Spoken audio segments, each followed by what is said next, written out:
Hello everyone, Telisha from Quintessence classes.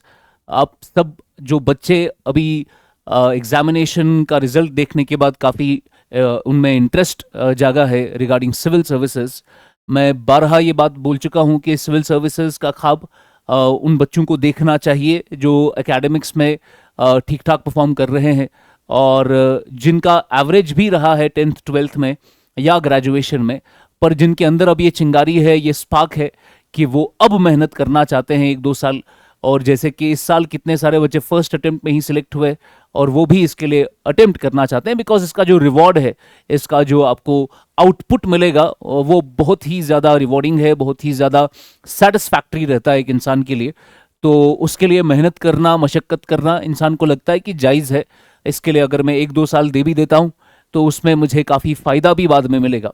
और ये फ़ायदा सिर्फ अपने लिए नहीं बल्कि अपनी फैमिली के लिए, अपनी इमीडिएट रिलेशन पे या इमीडिएट नेबरहुड पे, अपने इलाके के लिए बहुत ज़्यादा फ़ायदेमंद रहता है। अभी हमारे यहाँ से एक बच्चा सिलेक्ट होकर निकला जिसने हमें ये कहा कि सर, जब मैं सिलेक्ट हुआ, हमारे गांव से पहला केएस ऑफिसर हूँ मैं, और जब मैं सिलेक्ट हुआ तो पूरा तहसील मेरे घर पे था और आसपास के 10 गांव मेरे घर पे थे, और उन्होंने हमें ये बताया कि ये सिलेक्शन हमारा हुआ है, ये आपका सिलेक्शन नहीं है।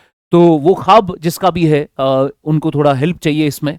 उसके लिए मैं आपको ये बता दूं, देखिए सिविल सर्विसेज का जो एग्जामिनेशन है इसमें कुछ चीज़ों की इंपॉर्टेंस काफ़ी ज़्यादा है। जैसे बच्चे को शुरुआत के बाद भी सिलेबस की अंडरस्टैंडिंग होती नहीं है।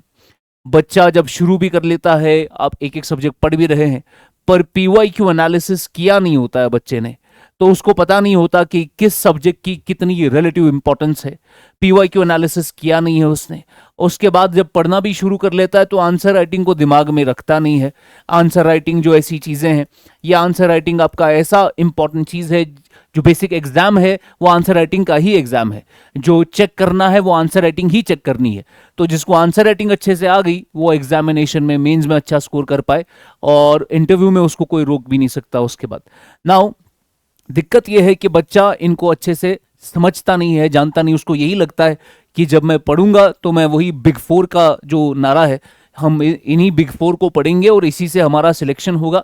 बिग 4 में आपका हिस्ट्री आता है टॉप पर, आपका इकोनॉमी आता है, आपका पॉलिटी आता है, और बिग 4 में आपका ज्योग्राफी आता है। उनको लगता है यही है सिविल सर्विसेज, इसी में से सिलेक्शन हो जाता है, जो कि बिल्कुल गलत बात है। आपने अच्छे से पढ़ा नहीं है सिलेबस को, आपने पीवाईक्यू एनालिसिस अच्छे से किया नहीं है। आपको पता चलेगा इसमें ढेर सारे सब्जेक्ट्स है इसके बाहर भी जिसका इतना ही इंपॉर्टेंस है जितना इन सब्जेक्ट्स का इंपॉर्टेंस है। Subjects like society, subjects like security, subjects like science and technology, subjects like IR, बहुत ही ज़्यादा इंपॉर्टेंट सब्जेक्ट्स है। सब्जेक्ट लाइक एग्रीकल्चर इतना इंपॉर्टेंट है कि जिसमें आपको हर साल यूपीएससी 4 क्वेश्चन देता है, 3 क्वेश्चन देता है ना। You must have that understanding कि भाई इसमें सिलेबस की अंडरस्टैंडिंग पहले मैं डेवलप कर लूँ, उसके बाद प्रीवियस ईयर क्वेश्चंस को एनालाइज करूँ, उसके बाद मैं आंसर राइटिंग की डेवलपमेंट करूँ। अब दिक्कत यह है कि ये चीज़ें जनरली होती नहीं है। मैं आपको बता सकता हूँ, I have been associated with this industry from last 8 years now. मैं आपको दावे के साथ बता सकता हूँ ये जो चीज़ें हैं कि सिलेबस को पढ़ाना और सिलेबस को डिकोड करना, बच्चे के दिमाग में डालना कि सिलेबस में क्या क्या चीज़ें हैं और कौन सी चीज़ें हैं जहाँ से क्वेश्चन आ रहे हैं, कौन सी चीज़ें हैं जहाँ से क्वेश्चन नहीं आ रहे, उसमें बच्चे को पीवाईक्यू एनालिसिस कराना। फाउंडेशन के अंदर एक नया बच्चा, एक फ्रेश बच्चा जिसको कुछ भी नहीं पता इसके बारे में, उसके लिए ये 3 स्टेप्स बहुत ज़्यादा इंपॉर्टेंट है। और ये दिल्ली में, जम्मू में कहीं पर ये चीज़ें नहीं कराई जाती है, जहां पर आपको ये बताया जाए कि सिलेबस का बिल्कुल माइक्रो डिटेलिंग उसकी क्या है और किस पार्ट से कितने क्वेश्चन आते हैं, बच्चे को पहले ही दिमाग में ये डाली जाए और बच्चे को 0 लेवल से आंसर राइटिंग कराई जाए। बच्चे को बताया जाए आंसर राइटिंग का स्ट्रक्चर क्या होता है, आंसर राइटिंग का इंट्रोडक्शन कितने अलग अलग तरीके के होते हैं, कंक्लूजन कितने अलग अलग तरीके के होते हैं, GS1 का आंसर GS2 से अलग कैसे है, GS2 का आंसर GS3 से अलग कैसे बनाया जाता है। उसमें बच्चे को वो सिखाना, उसकी हैंड होल्डिंग करना, उसके बाद उसके लिखे हुए आंसर को इवेल्युएट करना, ये सब का सब फाउंडेशन कोर्स में कोई भी नहीं कराता है। फाउंडेशन कोर्स में बच्चे को ये चीज़ें नहीं कराई जाती है। आप जब आते हैं पढ़ने, उसमें आपको ये बताया जाता है कि इकोनॉमी पढ़ो, ज्योग्राफी पढ़ो, हिस्ट्री पढ़ो, पॉलिटी पढ़ो, और उसके एनसीईआरटी लेकर आओ, स्टैंडर्ड बुक लेकर आओ। आज आपको पता चला अभी रिसेंटली जो अभी सिलेक्शन आया है, टॉप 10 में हमारे 5 बच्चे हैं जिन्होंने हमें ये बताया कि सर हमने एनसीईआरटी तक नहीं पढ़ा है, हमने स्टैंडर्ड बुक भी नहीं पढ़ी है, we have stuck to the class notes, उसको इतनी बार रिवाइज किया और इतनी बार उसमें आंसर राइटिंग करी कि हमारा सिलेक्शन हो गया। टॉप 10 में है वो बच्चे जिन्होंने एनसीईआरटी तक नहीं पढ़ा है। आप समझ सकते हैं इस बात को कि एग्जाम एनसीईआरटीज का सिर्फ नहीं है, ये एग्जाम सिर्फ नॉलेज का नहीं है, ये एग्जाम टेम्परामेंट का है, एग्जाम पर्सनैलिटी का है, एग्जाम गाइडेंस का है। नाउ आप समझे इस बात को कि ये चीजें फाउंडेशन में कराता ही नहीं है कोई यहाँ पर। नाउ क्विंटेसेंस टुक एन इनिशिएटिव कि बच्चा जब यहाँ आएगा उसके लिए क्विंटेसेंस हम क्या कर सकते हैं, कुछ ऐसी नई चीज जो दिल्ली में नहीं कराई जाती है स्पेसिफिकली, जहां पर आंसर राइटिंग का कोई ऐसा क्लास नहीं होता है। आंसर राइटिंग के क्लासेस होते हैं, आई एम नॉट सेइंग कि दिल्ली में क्लासेस नहीं होते आंसर राइटिंग के, पर वो स्पेसिफिकली आंसर राइटिंग का कोर्स होता है। वो ऐसा नहीं होता कि आप अभी इकोनॉमी पढ़ रहे हैं और इकोनॉमी की आंसर राइटिंग साथ में कराई जाए, आप वर्ल्ड हिस्ट्री या आईआर पढ़ रहे हैं तो उसमें उसकी आईआर की आंसर राइटिंग साथ में कराई जाए, आप जो है हिस्ट्री पढ़ रहे हैं हिस्ट्री की आंसर राइटिंग साथ में कराई जाए। ऐसा कोई मैकेनिज्म है नहीं कहीं पर। तो उस चीज को हमने टैप किया है, उस चीज को हमने डेवलप किया कि जब भी हमारा सब्जेक्ट यहां पे चलता रहेगा उसमें पीवाईक्यूज कराना, उसके मॉडल आंसर्स देना और उसकी आंसर राइटिंग कराना, उसके लिए फ्यूचर ईयर क्वेश्चन बताना बच्चे को कि इस तरीके का क्वेश्चन आ सकता है, उस पर उसको क्लास में ही कराना, उसको बताना कि लिख कर दे दो 7 मिनट में, फिर वो वहीं पर देखना कि आप क्या लिख रहे हो, फिर उसको इवैल्यूएट करके उसको यहीं से एक बेहतर आंसर देना, उसको बताना कि तुम्हारी गलतियां कहां पर थी। ये सब क्विंटेसेंस में हम करा रहे हैं।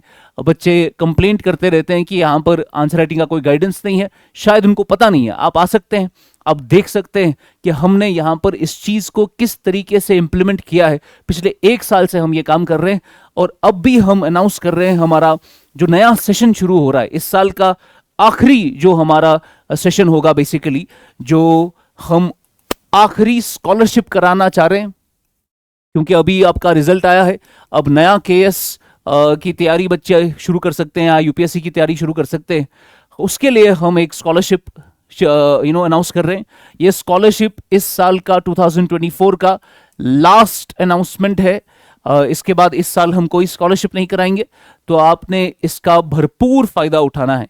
मैं आपको यहां से दिखा दूं, ये हमारा अनाउंसमेंट है that we will be announcing some admissions. जो हमारा न्यू सेशन शुरू हो रहा है starting from 9th December, starting from 9th December, so be very attentive. 9th December को आपका एक क्यूसैट होगा, that is Quintessence scholarship cum admission test.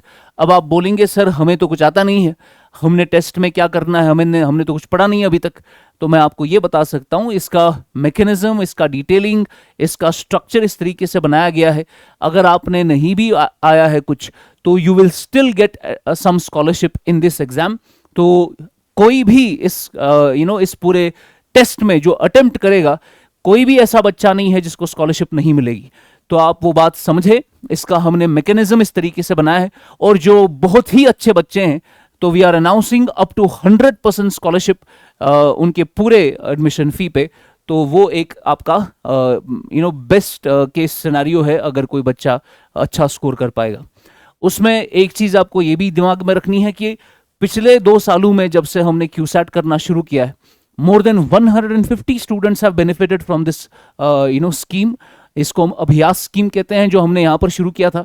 We started it 3 years back, पर इसका जो रिस्पॉन्स हमने देखा है पिछले 2 साल में, more than 150 students have benefited from this scholarship. You can also benefit. आपको 9 December को आना है, डायरेक्टली आपको वो यहाँ पर स्कॉलरशिप देना है और उसमें आपको वहाँ पर मिल जाएगा स्कॉलरशिप कुछ ना कुछ। उसमें एक चीज याद रखें आप, डेट है स्कॉलरशिप का 9th December, टाइम है 2 बजे। तो 2 बजे आना पड़ेगा आपको। एक क्विंटेसेंस के मेन ऑफिस पर ही आना है, जो आपको करानगर गोल्ड मार्केट में मिलेगा। एक वहां पर गोल्ड मार्केट में आप किसी को भी पूछ सकते हैं तो आपको पता चल जाएगा। इसका जो सिलेबस रहेगा that is GS plus current affairs. तो जनरल स्टडीज में हिस्ट्री, ज्योग्राफी, पॉलिटी करके जितने भी सारे टॉपिक्स हैं, उसमें से आपको जैसे केएस में आते हैं, किसी में से 8 क्वेश्चन, किसी में से 6 क्वेश्चन, किसी में से 12 क्वेश्चन, तो उस तरीके से हमने उसमें क्वेश्चंस का ब्रेकअप किया है। करंट अफेयर के भी कुछ क्वेश्चंस होंगे। वेन्यू है आपका near Royal Diagnostic Centre, opposite Karim's restaurant, Gold Market, Karanagar, Srinagar. Now we are also inviting students from outside Kashmir, जो आपके डोडा से है, राजौरी से है, या इवन जम्मू से है। We have had students from Jammu also in the class.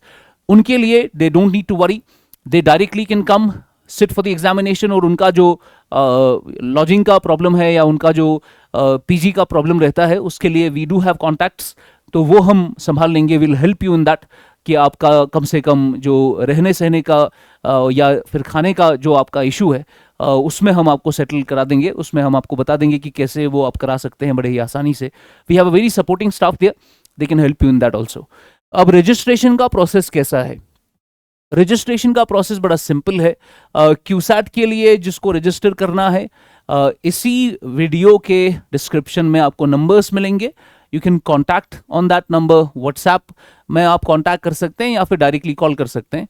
वहां पर आपको एक ग्रुप में ऐड किया जाएगा, एक व्हाट्सएप ग्रुप होगा, उस ग्रुप में आपको ऐड किया जाएगा और उस ग्रुप में कुछ दिनों के बाद हम वहां पर एक गूगल फॉर्म डालेंगे, एक गूगल फॉर्म जाएगा उसमें, और उस गूगल फॉर्म में डिटेल में आपको अपनी रजिस्ट्रेशन करनी है, अपना नाम, अपना आईडी देना है, पेरेंटेज देना है, आपने क्या पढ़ा हुआ है, ग्रेजुएट है, अंडर ग्रेजुएट है, कोई एग्जाम दिया है, नहीं दिया है, तो वो सारा उसमें आपको रजिस्टर करना पड़ेगा गूगल फॉर्म में, और आपको उसको सबमिट करना है। जैसे सबमिट हो जाएगा तो registration is complete, you don't have to pay anything for that. फिर डायरेक्टली आपको आना है 9 दिसंबर को, और रजिस्ट्रेशन 8 दिसंबर मिडनाइट तक ओपन है, तो 8 दिसंबर तक आप रजिस्टर कर सकते हैं। और 9 दिसंबर से आपका पहला तो डायरेक्टली आपका 9 दिसंबर में स्कॉलरशिप होगा, और 9 दिसंबर को ही इंस्टेंटली हम रिजल्ट भी अनाउंस कर लेंगे, immediately after the test, because ये पूरा सिस्टम ऑनलाइन है, तो आपने टेस्ट देना है, उधर ही आपको रिजल्ट भी मिलेगा। तो 9 दिसंबर को टेस्ट भी होगा 2 बजे, और 9 दिसंबर को इंस्टेंटली रिजल्ट भी मिलेगा, तो आपको अपनी स्कॉलरशिप उसी वक्त पता चलेगी। और उसके अगले दिन 10 दिसंबर को 2024 एडमिशन का प्रोसेस है और ओरिएंटेशन होगा, यानी जिसको जो स्कॉलरशिप मिला है उसको फिर उसके बेसिस पे एडमिशन लेना है, और उसमें हम आपको ओरिएंटेशन भी देंगे। जो मैं आपको कह रहा था, सिलेबस की इंपॉर्टेंस, सिलेबस को माइक्रो डिटेलिंग में आपको समझाना, प्रीवियस ईयर क्वेश्चंस का एनालिसिस, और साथ में आपका आंसर राइटिंग का पहला जो सीड है वो उसी दिन आपको दिया जाएगा। तो ये orientation is of utmost importance, you can not give up this class. ये आपके एक्चुअल क्लासेस से भी बहुत इंपॉर्टेंट है, ये आपको करना ही करना, you have to come on 10 December. ये आपका ओरिएंटेशन होगा, hopefully I will be taking this class, और उसके बाद we have the start of the regular classes जो 11 दिसंबर से शुरू होंगे, जिसमें आपके 1-2 कंपोनेंट जो भी हम शुरू करेंगे उसकी इंपॉर्टेंस आपको बताई जाएगी। सबसे पहले प्री में, मेंस में, इंटरव्यू में उसकी इंपॉर्टेंस कितनी है, फिर जाके आपको उसके सोर्स मटेरियल बताए जाएंगे कि वो सब्जेक्ट पढ़ना कहाँ से है, और उसमें प्राइमरी सोर्स मटेरियल जो क्लास नोट्स है, क्लास नोट कैसे बनाने हैं और नोट मेकिंग कैसे करनी है, उसका रिवीजन का तरीका कैसे होगा, वो सब कुछ आपका 11 दिसंबर से शुरू होगा। So this is a very important message, आप इसको फैलाएं उन बच्चों तक जो चाहते हैं इसके लिए पढ़ाई करना, और जो चाहते हैं कि उनको स्कॉलरशिप के थ्रू कम से कम थोड़ा बहुत उनको लीनियंसी मिले और थोड़ा बहुत उनको सपोर्ट मिले इंस्टीट्यूट की तरफ से। ये हमारा स्कीम चल रहा है, गवर्नमेंट का भी अपना एक स्कीम आता है, तो हमने अपनी तरफ से खुद का ये इनिशिएटिव लिया है, तो आप इसमें ज्वाइन कर सकते हैं। We have been doing it from last 2-3 years and we have had a tremendous response from this. इस साल भी अच्छे खासे बच्चे निकले हैं इससे, और इसमें आपको शुरुआत से, प्रीलिम से लेकर इंटरव्यू तक सारी चीज़ें इसी कोर्स में मिल जाएंगी। You don't have to look for anything else. तो ये आपका पूरा जनरल स्टडीज़ का, सीसैट का, सब कुछ आपको इसी में मिलेगा। This was my message. You can share this video with the people who are in dire need of guidance for civil services, so that we can at least be beneficial for them. Thank you so much. God bless you.